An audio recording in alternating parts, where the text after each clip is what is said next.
Number 1, your hand pauses over the phone, your breath gets quiet for half a second, and somewhere inside you, there is a private suspicion that your personality type is the rarest in the world.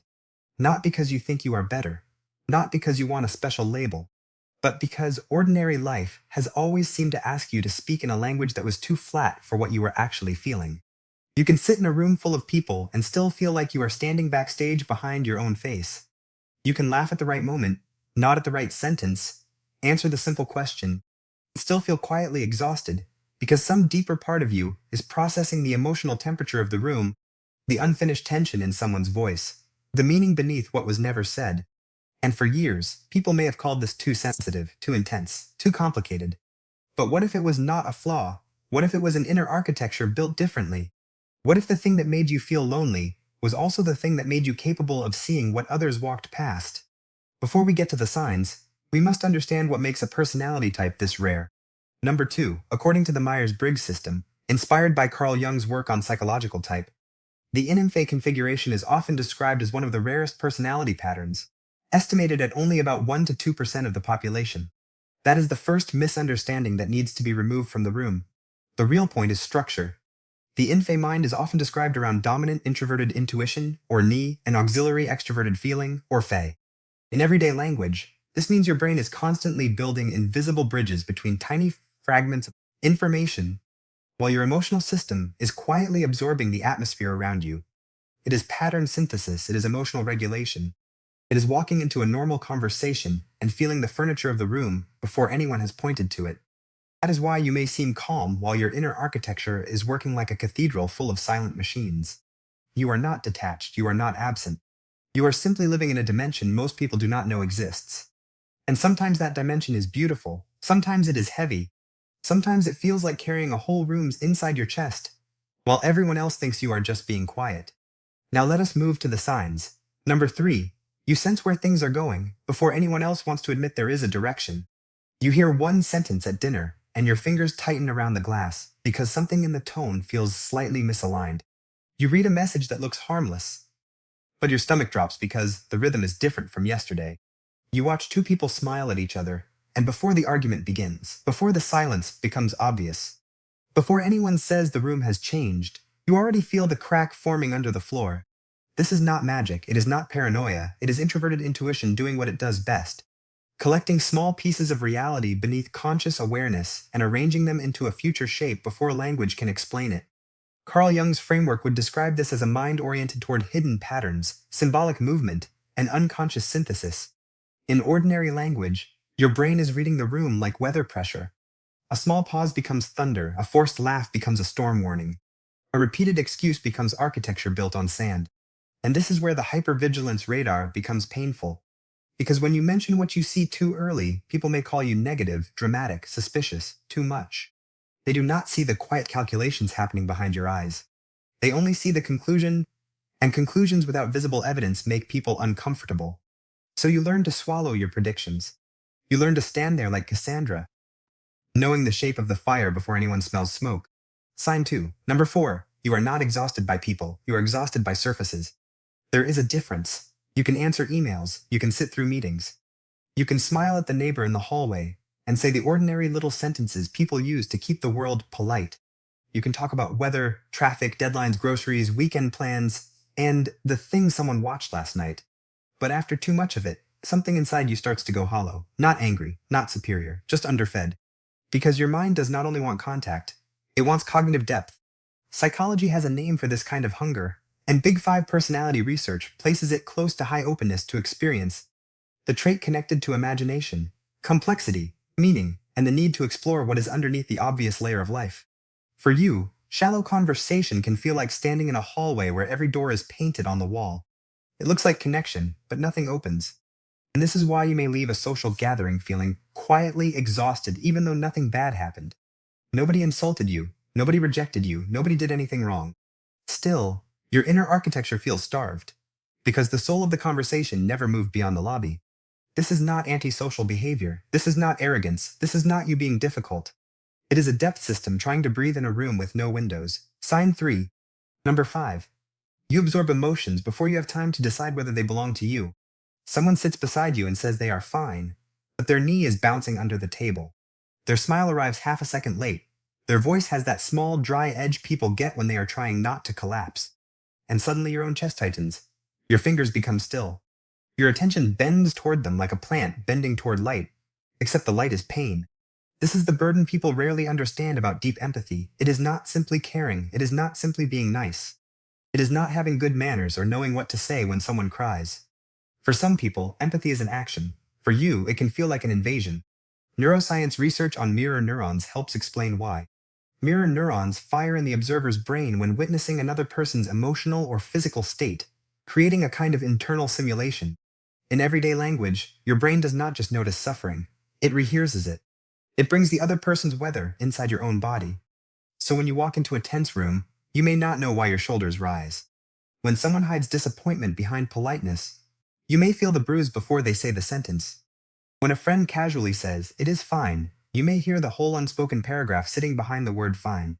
And this is where the empathy of silence becomes a survival skill.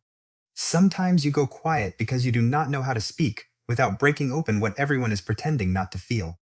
Sometimes you stay still because you understand the weight of silence, more than the room understands the weight of speech. You are not cold, you are carrying too much signal. And if this sign feels painfully familiar, here's the question I want you to answer honestly in the comments.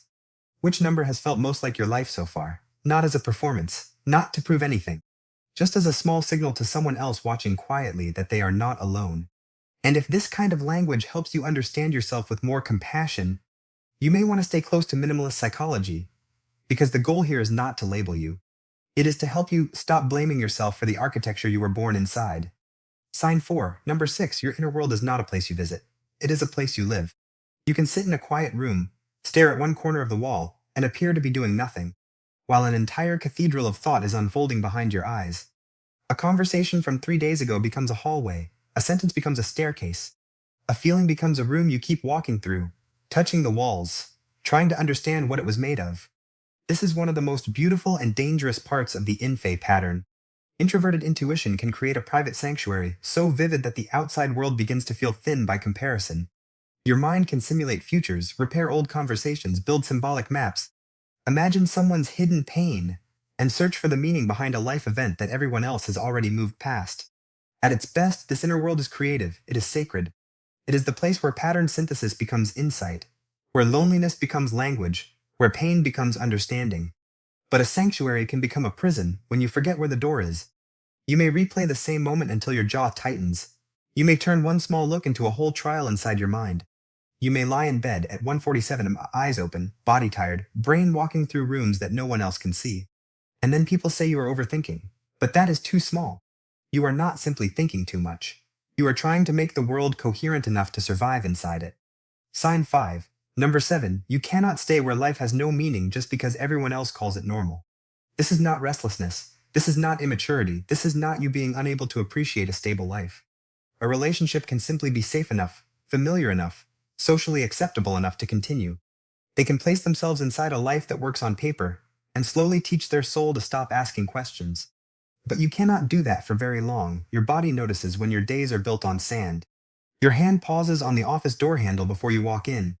You finish the task, you answer the message, you submit the thing, and still, something deep inside you whispers, "But why am I here?"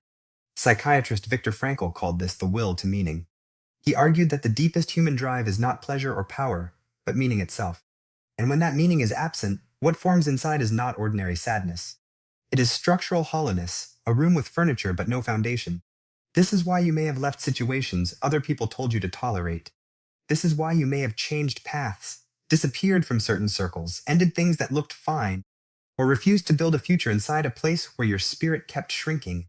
This is not being dramatic. This is not being ungrateful.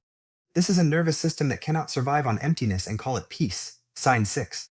You see the smile that stays on the mouth but never reaches the eyes. You hear the cheerful tone with a thin wire of resentment running through it. You notice the person who says, "No, it is okay," while their fingers press too tightly around the cup. You catch the tiny delay before someone answers, the sudden politeness, the over-explaining, the laugh that arrives like a cover story. And because you notice these things, people may think you are hard to fool. But the truth is heavier than that. Sometimes you wish you could be fooled. Sometimes you wish you could take the room at face value, believe the clean sentence, Trust the pretty surface, and move on like everyone else seems to do. But your attention keeps finding the seam, your eyes keep returning to the place where the wall does not quite meet the floor. He feels the emotional atmosphere, and he searches for the hidden structure beneath it. Together, they can make you a quiet witness to things people have not admitted even to themselves. And this is where social life becomes painful, because society depends on masks. Polite masks, professional family masks, I'm fine masks, it doesn't matter masks, we are not hurt masks. But you can feel the pressure building behind them. So you are forced into a strange dilemma. Do you say what you see and risk becoming the problem, or do you stay silent and carry the truth alone? You are simply sensitive to the emotional architecture most people walk through without noticing. Sign 7. Number 9. The secret wound is not that you are rare. It is that you have spent your life trying to become easier to understand. This is the sign almost no one talks about, not the intuition, not the empathy, not the deep thoughts, not the strange ability to sense what is unfinished in a room. The deeper wound is adaptation. You learn to edit your face before anyone asked what was wrong. You learn to make your answers shorter, because the full answer made people stare. You learn to soften your intensity, hide your disappointment, turn your inner cathedral into a small apartment so other people would not feel lost inside it. You learn to say never mind. You learn to say, it is not a big deal. You learn to laugh after saying something true because truth without a joke felt too exposed. And slowly, you may have started believing that love required translation, that belonging meant shrinking, that being accepted meant becoming less precise, less intense, less perceptive, less awake. But this is what needs to be said gently. You were not too much. You were often in rooms too small for the amount of life moving through you. When someone has a high need for cognitive depth, when their mirror neuron system internalizes emotional states quickly, when their mind is built for pattern synthesis, and their soul is pulled by the will to meaning, ordinary social life can become a long exercise in self-erasure. So you created defenses, you became quiet, you became selective, you stopped explaining, you waited longer before trusting people with the deeper rooms of yourself. And maybe you judged yourself for that. Maybe you called it fear. Maybe other people called it distance. But sometimes distance is not rejection. Sometimes distance is architecture. Sometimes it is the wall a sanctuary builds after too many people walked in and called the sacred things strange. This is why genuine connection feels so rare for you. Not because you are impossible to love, but because you are difficult to meet casually. You cannot be fully reached through small talk, performance, or emotional laziness. You are reached through patience, through honesty, through someone willing to sit still long enough for the deeper door to open. And when that happens, you do not need to perform. You do not need to translate every feeling into a simpler language. You do not need to apologize for noticing, caring, sensing, wondering, or needing meaning. You are not detached. You are not absent. You are simply living in a dimension most people do not know exists. So where does this leave you? Number 10, it leaves you with a responsibility to stop treating your rarity like an apology. Your personality is not a trophy. It is not a costume. It is not proof that you are better than anyone else. It is a map of your burdens and your capacities. It means you may need more silence than most people, more depth, more honesty, more recovery time after absorbing the emotional weather of others, more care around who gets access to your inner architecture. That is not weakness. That is maintenance. A cathedral cannot leave every door open and still remain a sanctuary. So let this be the point where you stop explaining yourself to people committed to misunderstanding you. Let this be the point where you stop calling your intuition paranoia just because someone else needed more evidence. Let this be the point where you stop forcing your soul to survive on shallow connection and then blaming yourself for feeling hungry. You are allowed to be selective. You are allowed to protect your emotional bandwidth. You are allowed to need meaning before commitment, truth before comfort, and depth before closeness. Because the rarest part of you was never the label. It was the capacity underneath it. The capacity to notice what is hidden, to feel what is unspoken, to search for meaning when the world rewards distraction, to stay human in a culture that keeps asking sensitive people to become easier to consume. So here's the final question for the comments. Which sign made you feel the most exposed? And which one made you feel the most relieved? Share it not as a confession, but as a small light for someone else who has spent their life thinking they were the only one. And if you want more quiet, psychologically grounded explorations like this, stay with minimalist psychology. You are not broken. You are not too much. You are not alone in the architecture. You are finally learning what it was built to hold.